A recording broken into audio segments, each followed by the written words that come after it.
ये आकाशवाणी जयपुर अजमेर है। अब आप माधुरी वशिष्ठ से जैसलमेर जिले की चिट्ठी सुनिए। इसके लेखक हैं मनीष व्यास।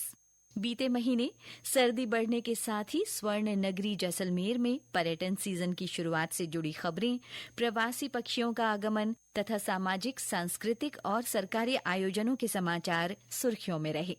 फ्रांस के कारकासोन शहर की तर्ज पर स्वर्ण नगरी जैसलमेर में पर्यटन को बढ़ावा देने के लिए विशेष प्रयास किए जा रहे हैं। इसके तहत पिछले दिनों सोनार दुर्ग में कारकासोन शहर से आए प्रतिनिधिमंडल और शहर के गणमान्य नागरिकों के बीच संवाद कार्यक्रम आयोजित किया गया। इस दौरान नीति हस्तांतरण तथा आपसी सहयोग को लेकर चर्चा हुई। दोनों शहरों के साझा प्रयासों से पर्यटन को बढ़ावा देने, वास्तुकला और सांस्कृतिक धरोहरों का संरक्षण करने, स्वच्छता और अपशिष्ट प्रबंधन और सोनार किले का मास्टर प्लान तैयार करने सहित कई विषयों पर संवाद हुआ। जैसलमेर से दिल्ली और मुंबई के लिए नियमित हवाई सेवाओं के बाद अब जयपुर के लिए भी पिछले दिनों नियमित हवाई सेवाएं शुरू हो गई हैं। गुलाबी नगरी से हवाई सेवा के जुड़ने से स्वर्ण नगरी के पर्यटन जगत में खुशी की लहर है।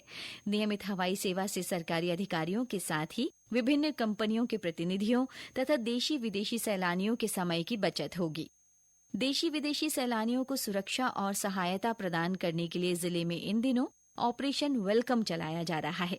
अभियान के तहत पुलिस ने अब तक 42 लपकों के खिलाफ कार्रवाई की है। सैलानियों की सहायता के लिए शहर में विभिन्न स्थानों पर होर्डिंग लगाए गए हैं और यहां आने वाले पर्यटकों को लूट और जालसाजी से बचाने के लिए विशेष इंतजाम किए गए हैं।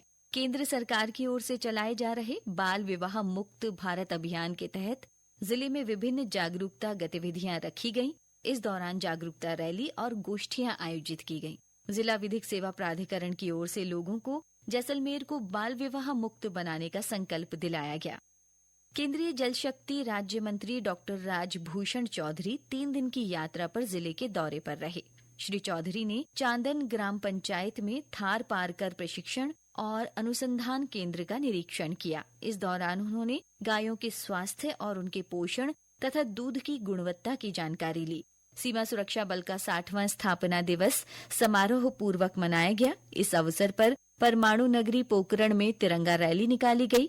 92वीं बटालियन के सीमा प्रहरियों ने पौधरोपण कर मरुभूमि को हरा भरा करने का संदेश दिया। अमृत भारत स्टेशन योजना के तहत इन दिनों जैसलमेर रेलवे स्टेशन के पुनर्विकास और सौंदर्यीकरण का कार्य किया जा रहा है। कार्य के अगले साल तक पूरा हो जाने पर यहां आने वाले सैलानियों और आमजन को लाभ मिलेगा। योजना के तहत स्टेशन पर यात्रियों की सुविधा के लिए 140 करोड़ रुपए की लागत से विभिन्न विकास कार्य करवाए जा रहे हैं। सरहदी जिले जैसलमेर में सर्दी का असर बढ़ने के साथ ही प्रवासी पक्षियों का भी आगमन शुरू हो गया है। डेजर्ट नेशनल पार्क के क्षेत्र में मंगोलिया के राष्ट्रीय पक्षी साकर फॉल्कन और विभिन्न प्रजातियों के दूसरे पक्षी नजर आने से पर्यावरण प्रेमी उत्साहित हैं। दूसरी ओर ग्रेट कॉमोरेंट यानी पनकौआ की संख्या में लगातार इजाफा होने से इस क्षेत्र में जैव विविधता को भी बढ़ावा मिला है। जिले में कबूतर और फाख्ता पक्षी की भी इन दिनों अलग अलग प्रजातियां नजर आ रही हैं।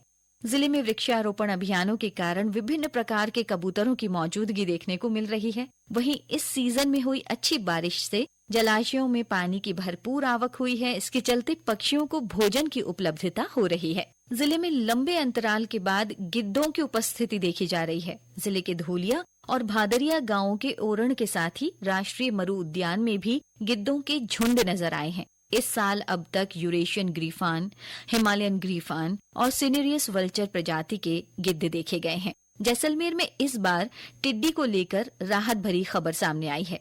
रोम से आए विशेषज्ञों के दल ने सर्वे कर खुलासा किया कि आने वाले 6 महीनों तक जैसलमेर में टिड्डी दल का हमला नहीं होगा। खाद्य और कृषि संगठन इटली से वरिष्ठ रेगिस्तानी टिड्डी फोरकास्टिंग अधिकारी ने पश्चिमी राजस्थान के जिलों में विभिन्न स्थानों का रिसर्च कर बीते दिनों अपनी रिपोर्ट प्रस्तुत की है। इसी के साथ जैसलमेर जिले की चिट्ठी समाप्त हुई।